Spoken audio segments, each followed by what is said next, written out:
Olá, seja muito bem-vindo. Meu nome é Cândido Neto, eu sou advogado criminalista com atuação em lavagem de capitais ou propriamente dito no direito penal econômico. Se você quer me acompanhar para saber mais sobre esse conteúdo, siga também lá no Instagram, @CândidoNetoDVMS. Pessoal, vamos falar hoje sobre o processo e o procedimento de extradição no Brasil. Como é que funcionam essas questões por aqui, tá? Então, olha só. O que que é extradição na prática? Você tem um, um réu, tá? Ele está respondendo um processo ou ele está em outro país, e aí o país de origem ou o país requerente, ele solicita ao país requerido, portanto, que mande este réu para o país de volta, tá? Então, em linhas gerais, é isso: você tirar a pessoa de um país e mandar para outro país de volta. Em aspectos gerais é propriamente isso. Tá, então quais são os aspectos agora legais e processuais? Por que que isso acontece? Como é que isso aqui funciona? Quais são as limitações ou as implicações que isso tem no nosso ordenamento jurídico e como é que o Supremo, propriamente dito, vem tratando dessa questão, tá? Eu vou passar para vocês aqui algumas orientações, algumas questões técnicas, e aí ao longo do vídeo nós vamos conversando aí, eu vou explicando para vocês o que está acontecendo. Tá? Então, olha só, a extradição, ela tem uma particularidade que ela é um instrumento jurídico, no mínimo, bilateral. O que que isso quer dizer? Isto quer dizer que, no mínimo, você tem dois estados agentes, requerente e requerido, e você precisa que haja uma cooperação internacional entre estes estados, tá?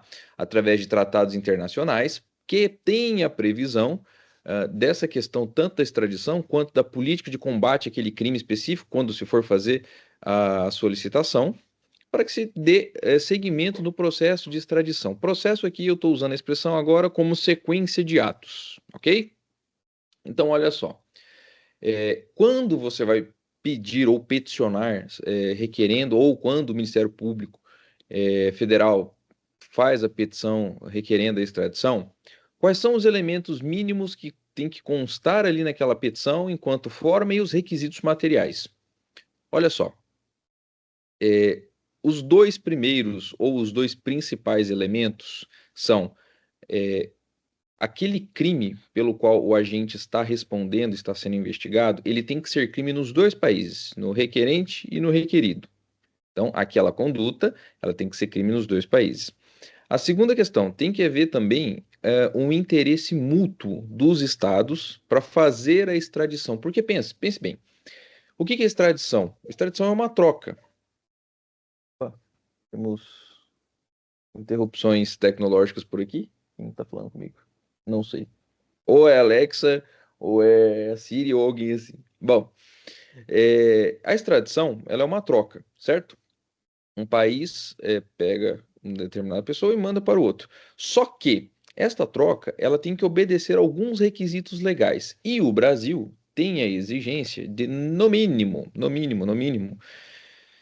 que o crime seja praticado, a conduta investigada seja crime nos dois países, tá? Tem que haver essa questão do tratado internacional, tendo essa previsão ou esse interesse mútuo no combate à criminalidade, ou pelo menos naquele crime específico. Posterior a isso, tem que ter também, aqui no Brasil nós chamamos, e está muito claro isso, né? Os direitos e garantias fundamentais previstos lá no artigo 5º da Constituição. Por quê? Porque quando você vai extraditar uma pessoa, você está tirando ela de um país e trazendo para o outro. No caso do Brasil, o que que se busca assegurar, pelo menos qual é a orientação do Supremo com relação a este ponto, tá?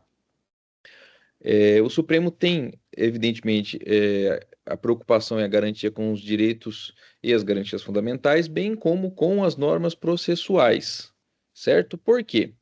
Você não pode fazer uma bagunça de mandar uma carta daqui para lá ou de lá para cá, falar, ó, me mande tal réu para cá, porque ele está respondendo um processo. Por quê? Qual é o ponto central disso? O ponto central disso chama soberania. Se você pratica, se você, Estado, se o agente Estado pratica isso, você acaba ferindo ou atravessando ou não respeitando a soberania daquele país. E aí nós vamos ter problemas diplomáticos muito graves, nós vamos ter aí questões e desdobramentos no âmbito internacional muito graves e a depender da situação, por que não até um conflito militar, né? Uma vez que a soberania tem, inclusive, esta prerrogativa de proteger o seu país não só no aspecto militar, mas também no aspecto jurídico e vice-versa, certo?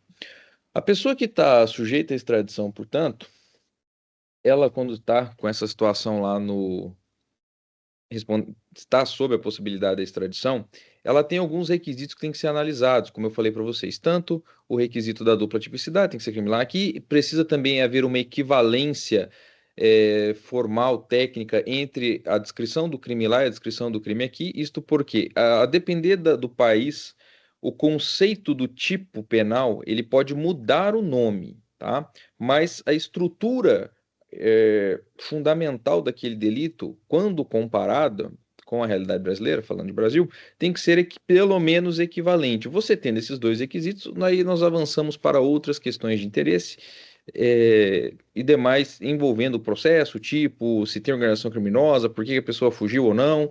Aí são questões nesse aspecto um pouco mais secundárias, mas partindo aí das duas primeiras, sempre, sempre, sempre. Então não é qualquer crime hum, comum, por assim dizer, que a pessoa pratica o crime, ou está no outro país, a pessoa pede uma extradição e vai acontecer de sair uma cartinha e vai chegar lá uma intimação. Não, não é assim que funciona. A previsão do rito do processo de extradição, como é que é? Isso funciona, são petições, né, de Estado para Estado, feito através dos seus representantes legais dos respectivos Ministérios da Justiça, e aí, aqui no caso do Brasil, isso vem quando o Brasil solicita, isso vai através do petição do Ministério Público Federal, partindo desse exemplo, vai para o Ministério da Justiça, do Ministério da Justiça vai para o Supremo.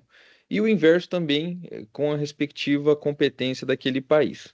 Então, quando essa situação chega no Supremo, aí é uma conversa já de Estado para Estado. Nós não estamos falando mais de Estado para indivíduo, como é a estrutura básica do processo penal. Lembrando, eu sempre repito, eu sempre falo e vou continuar repetindo. O advogado é o único e último escudo entre o Estado e o indivíduo.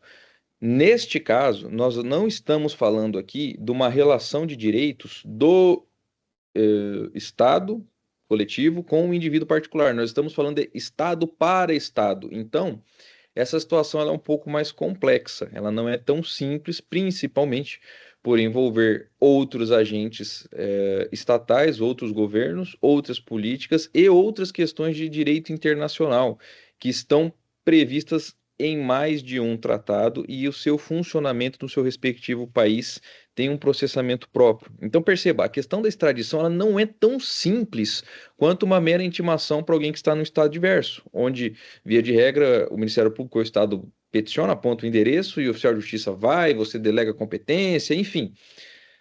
Essa questão da extradição ela é mais complexa um pouco. O que que o Supremo, ou pelo menos como que o Supremo funciona, tem entendido essas questões no quesito de decidir pela extradição ou não? Basicamente, o Supremo leva em conta o caso concreto. Por quê? Essa situação que eu apresentei para vocês, dos dois pontos fundamentais minimamente necessários, dizem respeito a um aspecto mais teórico, formal, daquilo que está previsto na lei, nos tratados, na doutrina. Essa é a situação lato sensu, por assim dizer. O que que o Supremo faz? O Supremo analisa caso a caso de maneira concreta. E por que isso? Porque existem situações, ou já existiram situações, onde, com relação ao pedido de extradição, isso chegou no Supremo e o Supremo exigiu que houvesse obrigatoriamente a dupla tipicidade. Essas duas questões que eu apontei. O crime nos dois países é a equivalência das estruturas. E uma vez que não existiu ou não existe nesses exemplos, depois eu vou colocar embaixo para vocês na descrição o número dos julgados, tá? E uma vez que não existiu isso, o Supremo se manifestou por ser contra a extradição porque feria o princípio da dupla tipicidade. Como tem casos também que o Supremo, reconhecendo apenas um dos elementos com relação à dupla tipicidade, já concordou com a extradição. Então, veja, apesar de nós termos a orientação da linha geral, existem as situações particulares onde os ministros vão analisar caso a caso, processo a processo e a aplicação naquela situação do quesito da extradição. Por quê?